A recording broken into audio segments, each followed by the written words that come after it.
Lance. I've been teaching martial arts in town for about 15 years. Both of my children went to Whispering Pines. They are now 20 and 23, and my two grandchildren, I hope, come back to South Florida and go to Whispering Pines.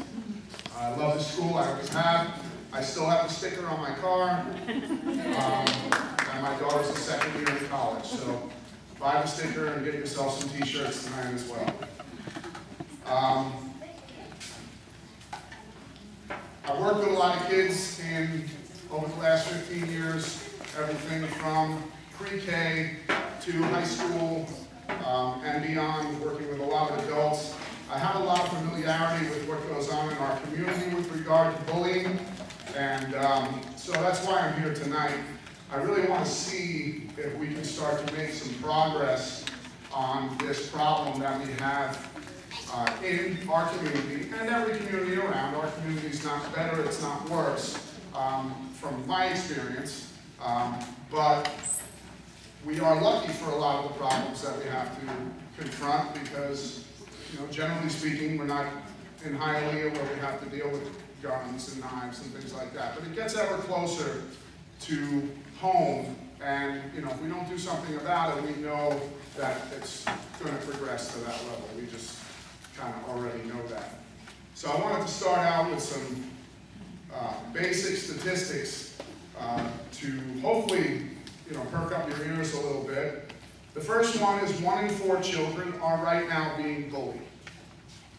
Second one, there's estimates that as many as 160,000 students each day stay home from school because they're afraid that they're going to get bullied. This one hits home for me from when I was younger. 43% of students fear harassment in the bathroom.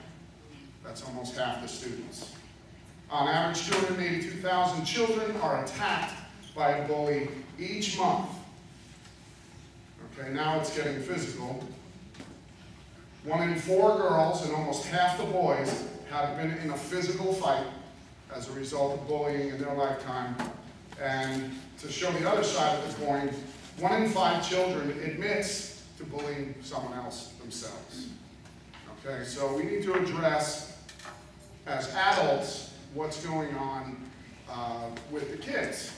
Okay, we love them and we want them to have better than that. Okay. Just so we're all on the same page, I have put bullying in a little bit of a context for myself because of what I see day in and day out. Bullying happens in a lot of different ways. Children are bullied for all kinds of different reasons. But from the bully side of it, I basically have it set up as someone who is stronger or more powerful, who intentionally tries to make or force another to do wrong or dangerous things, or believe wrong or dangerous things, okay? And they do it repeatedly. We've all gotten bad advice. Getting bad advice is not getting bullied, okay? Bullies are clear to adults when it's happening against children in a lot of cases because they see it over and over and over again, okay? Bullies can be anywhere. Kids don't just get bullied in school, they get bullied in the playground, they get bullied by their neighbors, and they get bullied inside the home by their siblings, okay? So we need to be awake to all of these areas as adults. Okay, we know that bullying can happen anytime, really any place, and we really don't know what the motivation of the bully is. That's not our concern right now. Our concern is how we're going to address the general concept of solving this problem as adults, as parents, teachers, as community leaders. That's why I'm here tonight. Consequences if we don't do anything. This sort of gets into my area a little bit more as a martial arts instructor. 80% of the time an argument, that someone has an argument with a bully, it ends up in some sort of a fight, a physical fight, okay? It's one of the first things that I teach my students is, we're not going to sit and have an argument with someone who we know is telling us to do something wrong, inappropriate, whatever. we're going to really try the walk away. Right, Miranda? And we know one other thing, and this is again a direct result of kids getting bullied. Kids that get bullied go on to bully other kids. Okay, so that's the grand scheme of things from my perspective.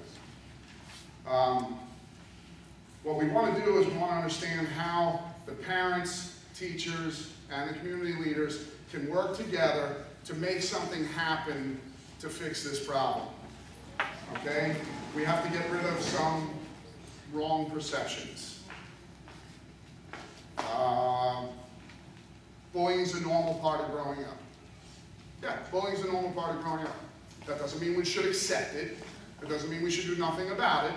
It's normal. Let's try to parent it. Let's try to lead our children and guide our children in the right way, telling them things like, well, you need to get a new set of friends. You know, that doesn't really work. Another thing I hear a lot, I deal with a lot of parents as well. They'll work it out. The kids will work it out. And they might. But all the while, some kid's getting bullied, another kid is acting like a bully, and they're not getting any feedback on how to fix this problem or any guidance on how to fix the problem. Okay? You know, we want to know that the problem is getting worse. The statistics are showing that the problem's getting worse. And if it's getting worse everywhere, it's getting worse in our community. Because our community is getting older. When I moved into this community, 441 was 1 lane north and 1 lane south. Okay, now it's up to 8, I think. 4 lanes each way. There is some good news though.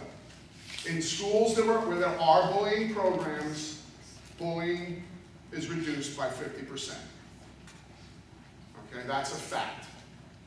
There's also another fact, and that is that that's of no comfort to the other 50% that are getting bullied.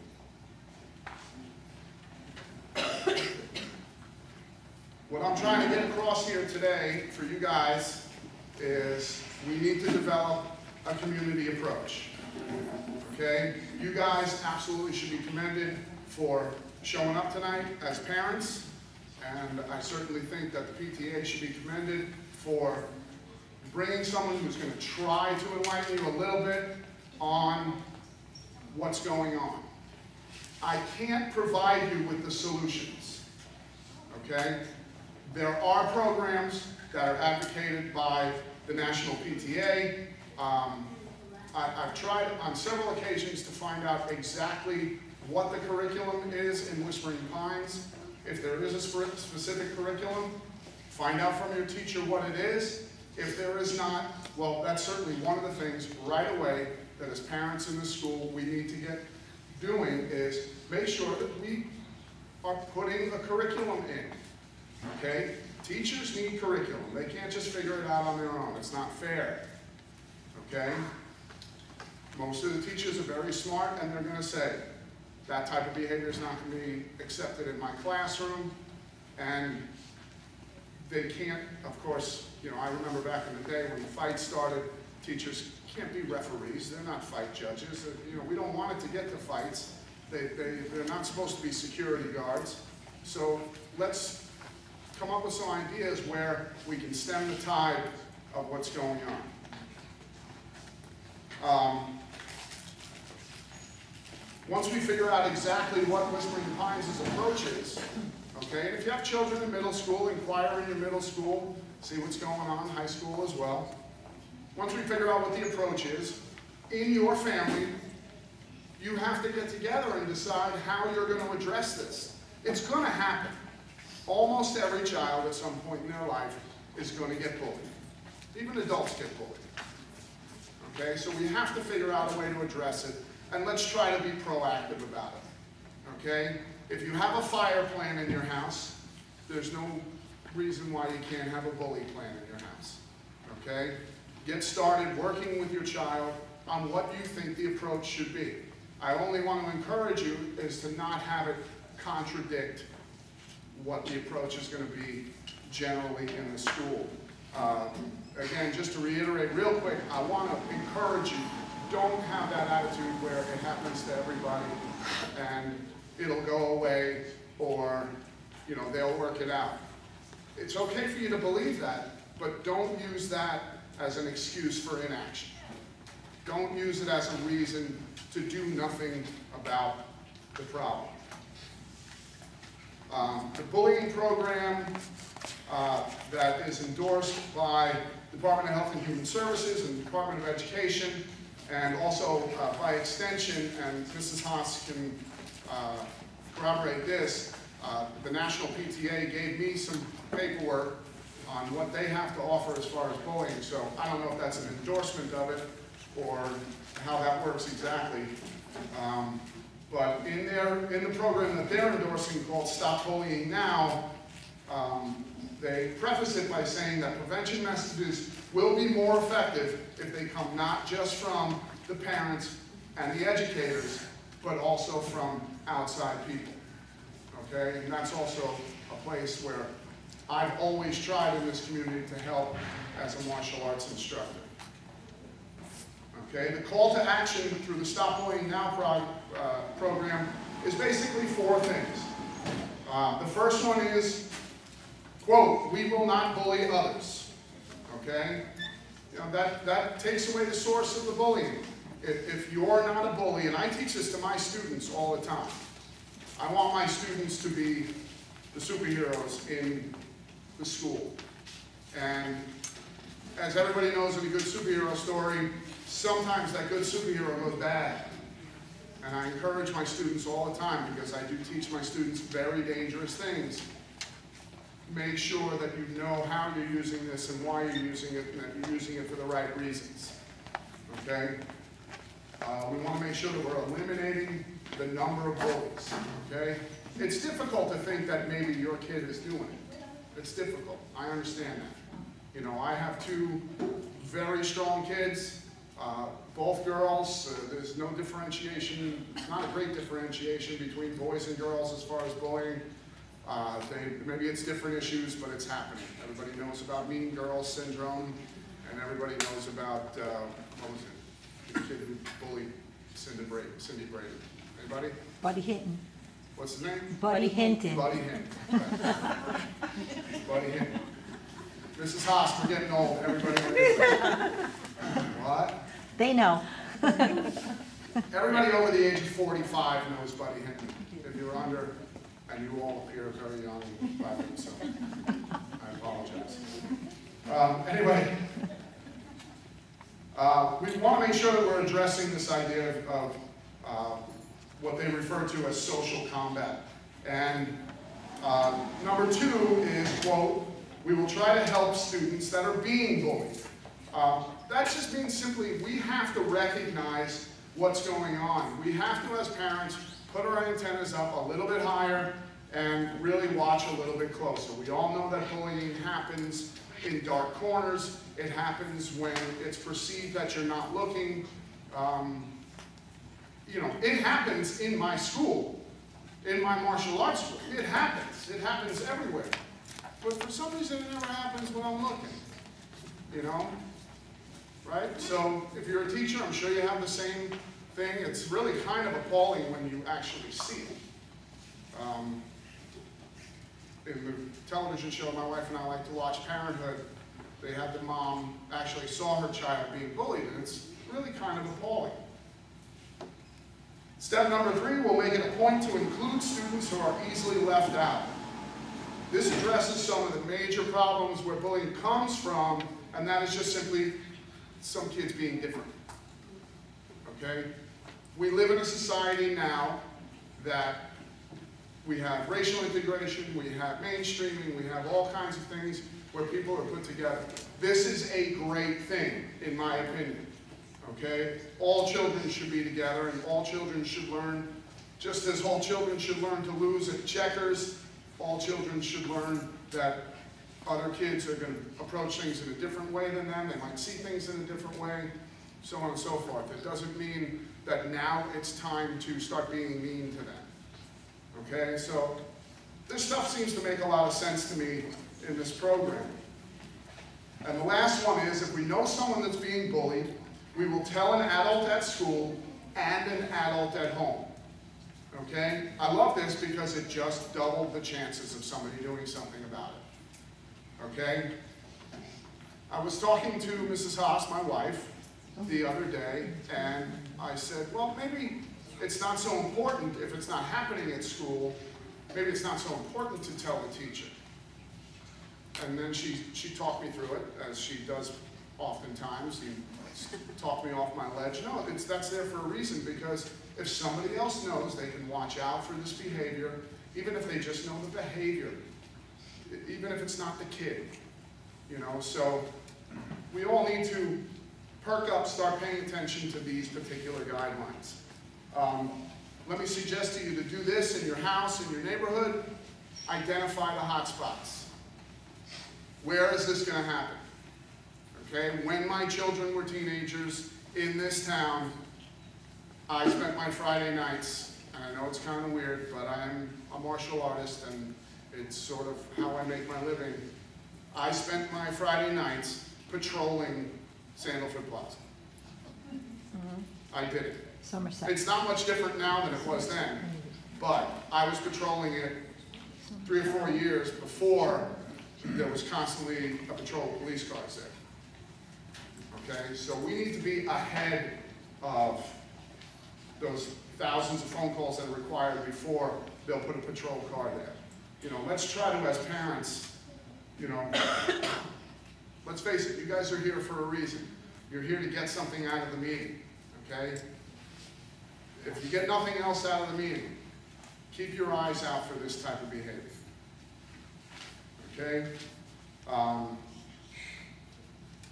The primary thing that I find works against bullying, and it worked for my children. You know, they were bullied, but they handled it without me giving them any further advice. They handled it very well. You know, through proactive teaching. We have to teach our children to have confidence. Okay? It's not the easiest thing in the world to do.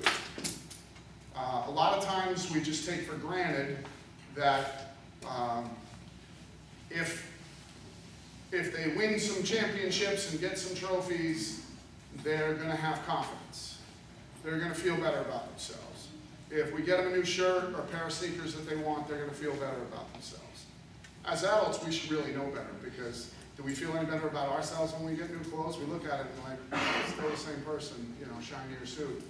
And that's good. So we start to work on those things, hopefully, as adults. But I'm going to take a minute here to actually plug what I do for this community, and I've been doing it for 15 years.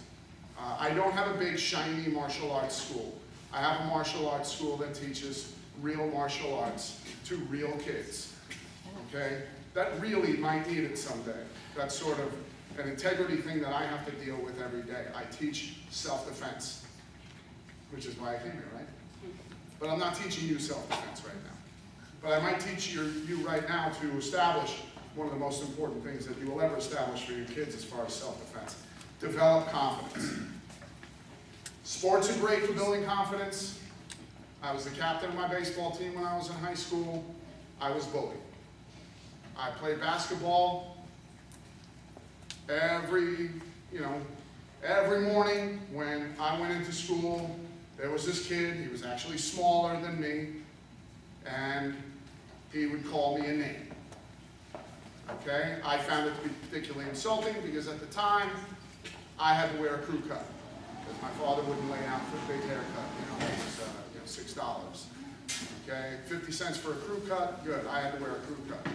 So this kid in my German class used to call me Baldy every morning in German, which somehow made it hurt.